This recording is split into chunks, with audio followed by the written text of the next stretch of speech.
Price allot. கர்த்தரும் இரட்சகருமாய் இயேசு கிறிஸ்துவின் இனிதான நாமத்திலே உங்களை வாழ்த்துகிறேன். கர்த்தர் உங்களை ஆசீர்வதிப்பாராக.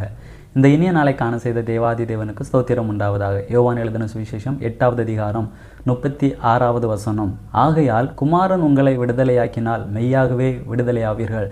வெகு நாட்களாக ஏதோ ஒரு பிரச்சனையிலிருந்து அல்லது ஏதோ ஒரு வியாதியிலிருந்து ஏதோ ஒரு பாவத்திலிருந்து விடுதலையாக முடியாமல் சோர்ந்து போய் கவலையோடு இருப்பீர்களானால் வேதம் சொல்லுகிறது, குமாரனாகி இயேசு கிறிஸ்து விடுதலையாக்கினால் மெய்யாகவே விடுதலையாவீர்கள் என்று. நம் வேதத்திலே வாசிக்கும் பொழுது மார்க் எழுதின சுவிசேஷம் 2வது அதிகாரம் 5வது வசனத்திலே பார்க்கும் பொழுது, இயேசு அவர்கள் விசுவாசத்தை கண்டு திமிர்வாதக்காரனை நோக்கி, மகனே, உன் பாவங்கள் உனக்கு மன்னிக்கப்பட்டது என்றார். இங்கே ஒரு திமிர்வாதக்காரனை இயேசு கிறிஸ்துவினிடத்தில் சுமந்து கொண்டு வருகிறார்கள்.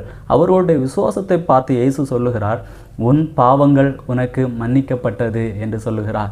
நம்முடைய பாவங்களை மன்னிக்கக்கூடிய அந்த அதிகாரம் இயேசு கிறிஸ்துவினிடத்தில் இருக்கிறது.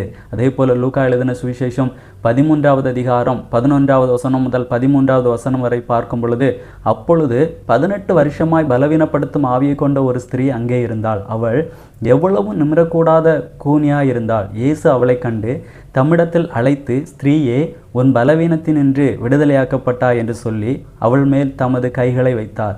உடனே அவள் நிமிர்ந்து தேவனை மகிமைப்படுத்தினாள் என்று சொல்லப்பட்டிருக்கிறது. 18 வருட காலமாய் எவ்வளவும் நிமிர முடியாமல் இருந்த அந்த ஸ்திரீயை இயேசு அழைத்து சொல்லுகிறார், நீ விடுதலையாக்கப்பட்டாய் என்று சொன்ன பொழுது அந்த ஸ்திரீ நிமிர்ந்து தேவனை மகிமைப்படுத்துகிறாள். 18 வருட காலம், நீண்ட காலம் காத்திருப்பு தான். ஆனால் இயேசு கிறிஸ்து விடுதலையாக்கின பொழுது அது பூரணமான மெய்யான விடுதலையாக இருக்கிறது.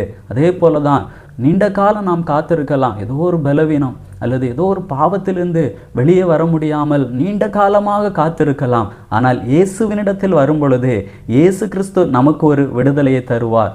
அது நிச்சயமாகவே ஒரு மெய்யான விடுதலையாக இருக்கும். இயேசுவினிடத்தில் வாருங்கள், அவர் உங்களை விடுவிப்பார். ஜெபிக்கலாமா? நல்ல தகப்பனே, எங்களோடு பேசின நல்ல வார்த்தைக்காக நன்றி ஐயா. குமாரன் விடுதலையாக்கினால் மெய்யாகவே விடுதலையாவீர்கள் என்று வேதம் சொல்லுகிறது.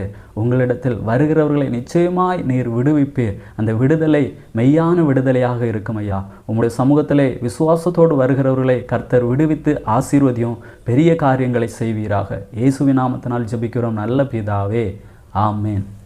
God bless you.